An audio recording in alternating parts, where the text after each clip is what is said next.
hello, assalamu alaikum to everyone. Lots of love and positivity to all of you. Welcome back to Story Echoes. First things first, guys, I would really like to apologize for not uploading a video for so long. Actually, in the month of Ramadan, I was really drained. Then I became busy with the preparations of Eid al-Fitr, and then I don't know how I just went into reading slump. Not that I'm blaming any book, but yes, coincidentally the book I was reading at that time was quite lengthy. So, it became little worse. If you're a reader, you know that sometimes we all hit a reading slump. But Alhamdulillah, now that I'm out of it, so inshallah I will update my channel every Sunday. Okay, moving ahead, guys, the book I'm going to be doing a review for today is As Good as Dead by Holly Jackson. If you remember, my previous video was about the second book in this trilogy. So yeah, today it's the third and the last book of this trilogy by Holly Jackson. Let me give you a brief recap of book 2.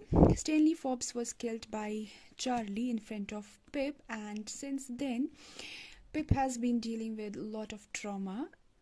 In the beginning of the third book of the series, we will find that Charlie is yet to be caught by police, but yes, his wife Laura has turned herself in front of cops. Okay, Pip is really in a bad condition. She's really going through a bad phase because obviously of their past trauma. She still thinks of her hands, and she's like, okay, my hands are full of blood, but when she looks down, it's just the sweat. She still hears gunshots inside her head because if you remember, Charlie has shot 6 times Stanley in front of Pippa. So yeah, she has not yet overcome this trauma. On top of it, the most hated character, at least I hate him, Max. I don't know, but I just literally hate him so much. He is suing Pip for defamation because we saw in book 1 Pip recorded secretly Max admitting to assaulting Becca, but in book 2 Max was found not guilty in the trial. So Pippa uploaded all this in her podcast. Now this is a serious concern, guys, that we can find in real life too. Sometimes even though there is so much of evidence, there is everything, but culprit criminal just easily moves out. Same was seen here, that even though there was recording, that recording was real, he was not found guilty. But Pippa, being a strong-headed teenager, is not giving up easily and decides to move to court, as she's adamant that okay, if criminal justice didn't work out, civil justice will do wonders. Later in this book, we'll find that one fine day, Pippa and her super sweet boyfriend were hanging out in house when her little brother Josh informs that someone has been watching the house, but they both didn't pay any attention to young kid. I don't understand, like seriously guys, I don't understand Pippa, being a very smart teenager who solved previous 2 mysteries like very impressively, dismissed her younger brother so easily. By now she has become a full-fledged investigator, and still, to my surprise, she's ignoring her brother, she's ignoring one or more warnings, and I don't know why she's like that in this book. Guys, she's continuously getting anonymous emails saying, who will look for you when you're the one who disappears? Now, it is something, she should have not ignored, right? Now, that was quite disappointing. Anyways, finally she starts getting suspicious when she finds 2 headless pigeons in her driveway. By now, Pip has finally, like after ages, realized that this is a professional stalker. I know it took her eternity to realize it, but anyways, there I, durst I. So what she does next is that she summarizes the keywords and searches Google for a similar case. While researching, she comes across a similar case, but she's confused. Why? Because in that case, the killer, DT killer, actually that person, that killer uses duct tape. So he's being referred to as DT killer, duct tape killer. He was caught by then and thrown in jail 6 years ago. So technically it is a closed case. This is why Pip is confused. She's like, okay, if DT killer is already behind the bars, who could it be? Now, what this DT killer used to do is that he used to cover victims' hands, feet, entire body in duct tape, with just 2 holes near nostrils so that they can breathe.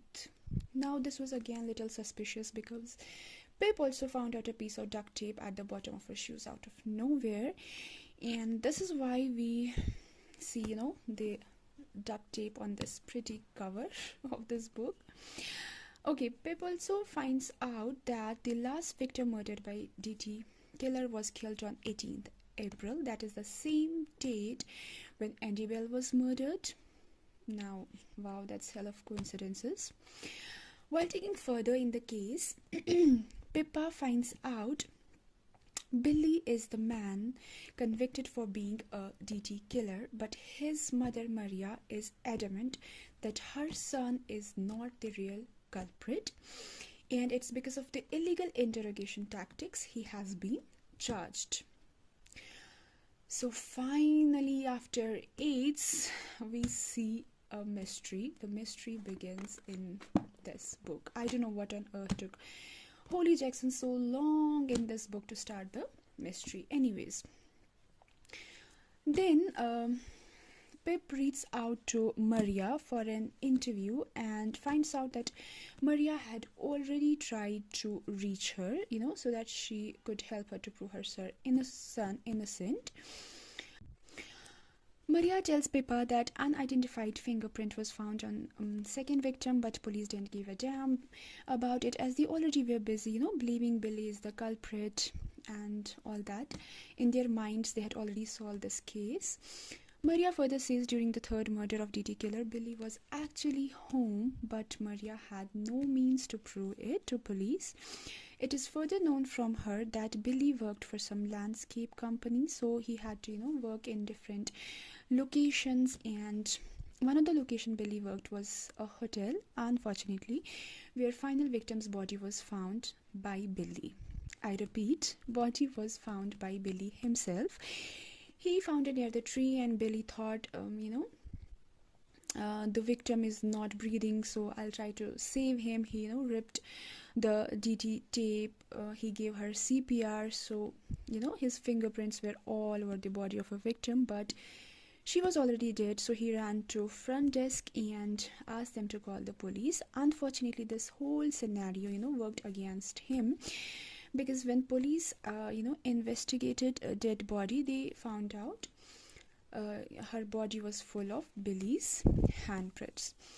Poor Billy was found suspect in another murder as well, because again, unluckily or coincidentally, the victim was on this, victim was Billy's one of the supervisor at Billy's job, and also another victim was found at golf course where Billy was working. Billy's van was seen entering the golf course, but that's of course because he worked there, right?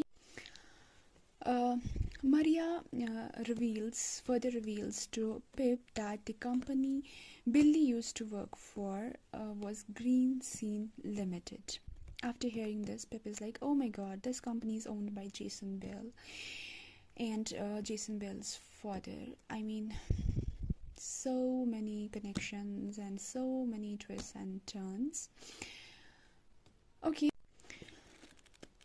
Guys, here I would like to tell you that by now I had, almost figured who the real murderer could be, but Pippa hasn't yet figured out, so that made this, book even more boring.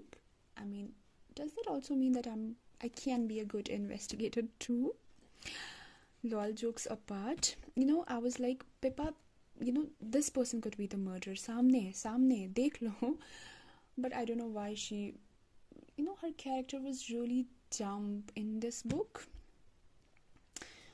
Okay, anyways, moving ahead, Pippa's investigation moves further and further, and Pippa finds out that during this whole time, Daniel De Silva, if you remember, the only cop throughout the series, was also working for Green Scene Limited. So Pippa thinks that okay, he could be a suspect because she's of the assumption that Daniel is not really fond of her.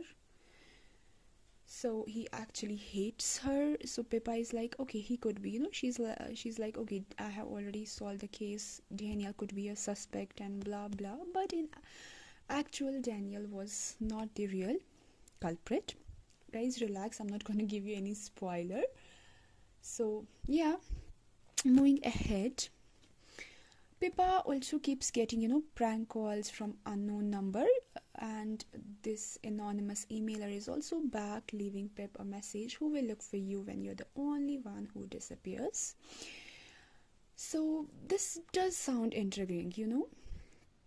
Pip by now is convinced in her head that Billy is not the DT killer, but this does not change the fact that her suspects were not the real DT killers too. Again, another prank call with no caller ID.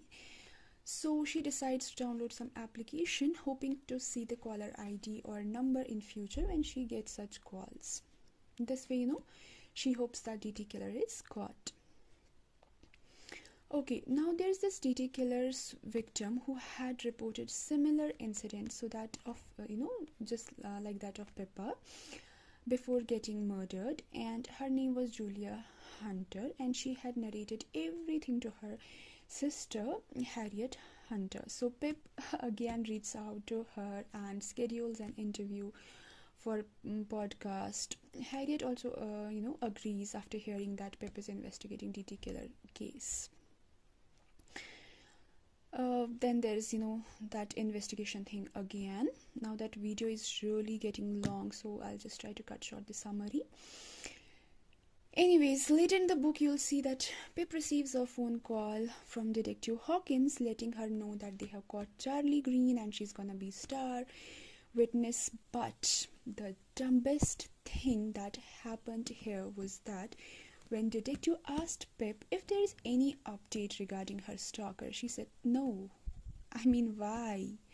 Normally anyone would involve cops because by now situation has really become worse. She has not caught the real DT killer, and the prank calls are still there, emails are still there. But Pippa, just being a dumb Pippa, denies everything, and she's like, no, there's no update. That was really dumb. Anyways, moving ahead, Pip starts suspecting Daniel, and again, I honestly don't know how on earth she suspected him when the killer was just in front of her. Why on earth she cannot see this killer? I mean, this is so frustrating.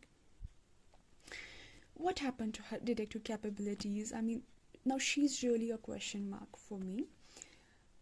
Okay, no more spoilers. So yeah, moving ahead, now that Pip has already downloaded that application, she again gets a call, and she's like, okay, DT killer, I'm coming to you, I have got your number. And then boom, she gets hand slapped over her mouth and thrown into a trunk of a car, and next moment Pip is kidnapped.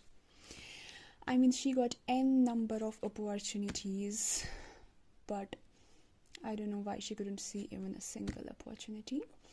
So yeah, now that Pippa is finally kidnapped, her hands are duct taped. All she could think of is, leaving her DNA here and there by rubbing her hair across the trunk of a car, her body, and blah blah. Then finally, the actual DT killer is revealed to Pippa when he, opens the trunk of a car. Actually, killer is just revealed to Pippa, but the killer was way earlier, revealed to me. So only Pippa was shocked when she saw the murderer. Then further in this book, we will see, that dramatic and unrealistic escape of Pippa. You know why I'm saying unrealistic? Because her whole body was duct taped and she still managed to escape. And okay, now this star plus thing happens here. She actually when she finally was able to escape, she has two choices. One is, she got two choices in her head. One was to run away to the nearest police station. That seems a good one, a sane one. And another was going back and facing the killer and murdering him. And guess what she does? She turns around, kills the murderer actually. And then, if you remember Max, the person I don't like most, the character I just don't like, she tries to frame that Max for this murder. That was actually a hell of summary. So yeah guys, if you want to know that whether or not Pippa was successful in framing Max murderer, whether or not she was able to successfully get away with this murder, and if you want to know the real DT killer, do grab this book and you will come to know. One positive happy ending thing I would like to share with you is that Billy was proven not guilty. So yeah, that puts an end to this crazy, chaotic book. Now, time for my POV regarding this book. Well, honestly, to some extent, it did give me a good curiosity, but afterwards, I just got bored. In the previous books, Pip was very logical and impressive character. But in this book, she all of a sudden became a dumb character. Honestly, for a moment, I just thought that I'm reading about someone completely different. There was such a downfall of Pip. From being a good girl in first two books, she became a drug addict, framed someone else for the murder, which actually she did. She became kind of bad person that she actually was afraid of becoming. There's this unnecessary dragging in this book. I was very disappointed, and for me this was not the great ending to trilogy. Pip could have reached a safe spot and then ethically put the criminal behind the bars, but she chose to return and become a criminal herself. For me, the best title of this book would have been A Good Girl Turned a Real Bad Girl instead of As Good as Dead. If I compare all the three books, A Good Girl's Guide to Murder, I just loved it. Good Girl, Bad Blood, again, I really liked it. But when it comes to As Good as Dead, I absolutely didn't like it. So yeah, time for ratings. For me, it was 2.5 out of 5. Yes, that's what I actually think of this book. Not more than that. For me, it was really boring. I absolutely, as I said earlier, I absolutely didn't like it. So yeah guys, that's it for today.